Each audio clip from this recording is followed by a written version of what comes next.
Bacaan dari Kitab Keluaran.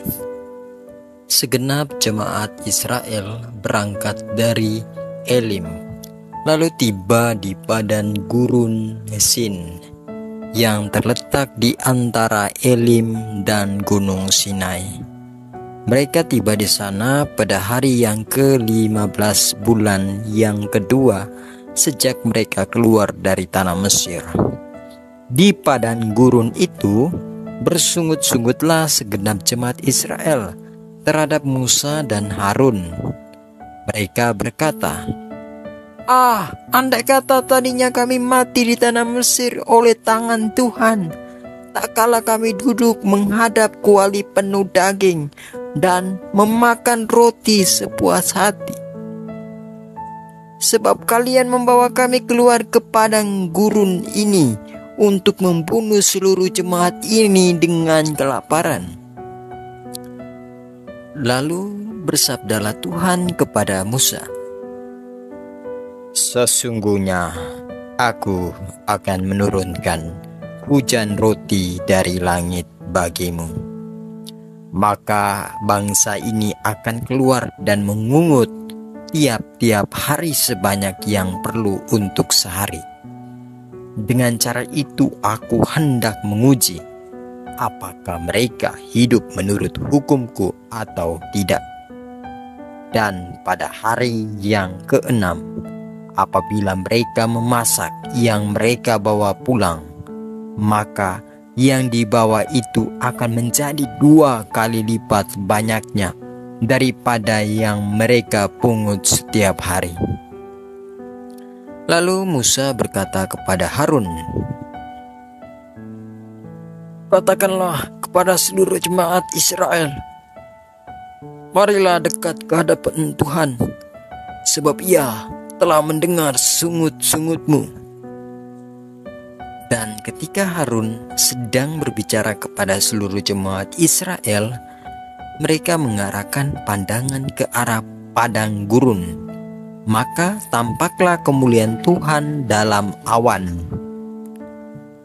Maka bersabdalah Tuhan kepada Musa, aku telah mendengar orang Israel bersungut-sungut. Katakanlah kepada mereka, pada waktu senja kalian akan makan daging, dan pada waktu pagi kalian akan makan roti sampai kenyang.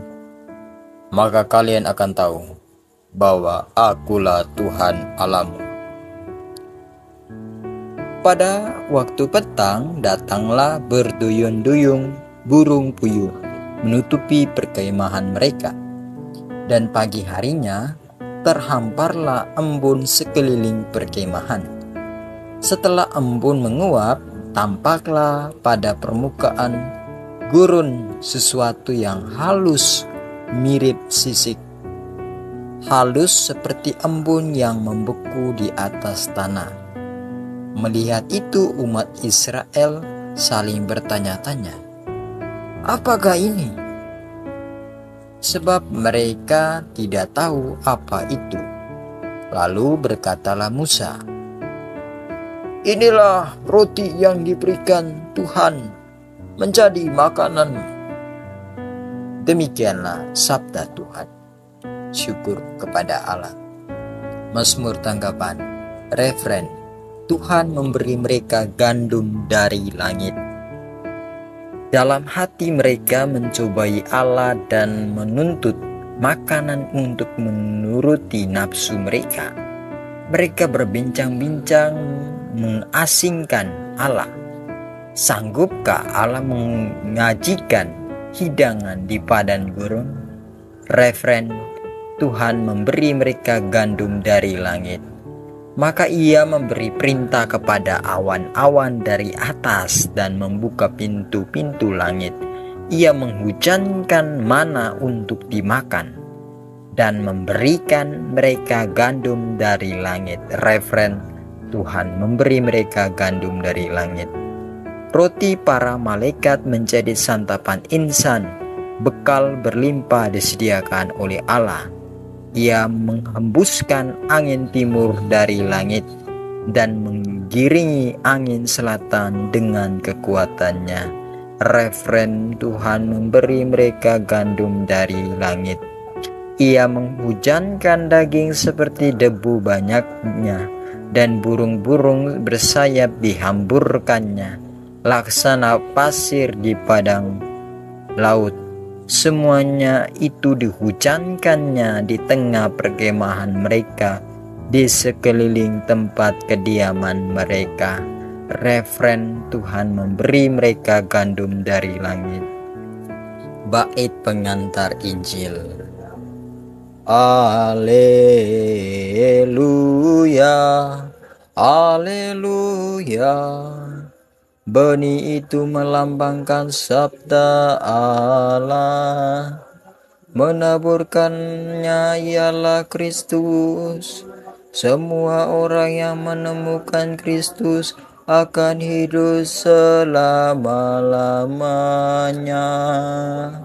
Haleluya, haleluya. Semoga Tuhan beserta kita sekarang dan selama-lamanya.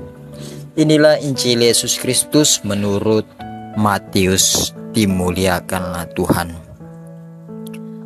Pada suatu hari, Yesus keluar dari rumah dan duduk di tepi danau. Maka datanglah orang banyak berbondong-bondong, lalu mengerumuni dia, sehingga Yesus naik ke perahu dan duduk di situ. Sedangkan orang banyak semuanya berdiri di pantai. Yesus mengajarkan banyak hal kepada mereka dengan memakai perumpamaan. Ia berkata, ada seorang penabur keluar menabur benih. Pada waktu ia menabur, sebagian benih itu jatuh di pinggir jalan, lalu burung-burung datang memakannya.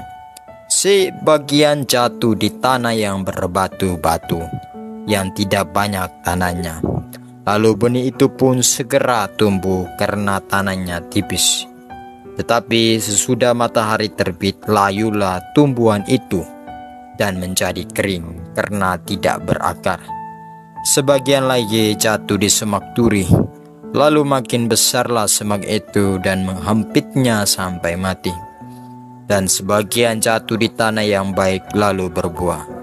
Ada yang 100 ganda, ada yang 60 ganda, ada yang 30 ganda. Barang siapa bertelinga untuk mendengar, hendaklah ia mendengarkan. Demikianlah Injil Tuhan. Terpujilah Kristus. Saudara-saudari yang terkasih, Yesus menceritakan sebuah perumpamaan sederhana tapi mendalam tentang seorang penabur dan 4 jenis tanah. Tanah itu melambangkan hati manusia, sedangkan benih adalah sabda Allah. Hanya benih yang jatuh di tanah yang baik yang akhirnya tumbuh, berbuah, dan menghasilkan banyak. Apa pesannya untuk kita? Bahwa sabda Tuhan disampaikan untuk semua orang. Penabur tidak pilih-pilih tanah. Ia melambangkan kasih Allah yang universal. Ia berbicara kepada siapa saja tanpa membedakan. Respons hati yang kita menentukan hasilnya. Apakah hati kita keras seperti pinggir jalan, ataukah dangkal seperti tanah berbatu? Sibuk oleh urusan dunia seperti semak duri, ataukah terbuka dan siap seperti tanah yang subur? Buah iman lahir dari keterbukaan dan ketekunan. Tanah yang baik tidak langsung jadi subur. Ia digarap, dibersihkan, dan dijaga. Demikian pula kita harus merenungkan sabda, memeliharanya dalam doa dan hidup sesuai dengan kehendak Tuhan. Pertanyaan refleksi bagi kita. Tanah hati seperti apa yang sedang aku miliki hari ini? Apakah aku dengan sungguh-sungguh memberi waktu untuk mendengarkan dan merenungkan sabda Tuhan? Apakah sabda Tuhan menghasilkan buah dalam perbuatanku sehari-hari? Semoga dengan renungan singkat serta pertanyaan refleksi ini mengantar kita semakin dekat kepada Tuhan Yesus. Amin.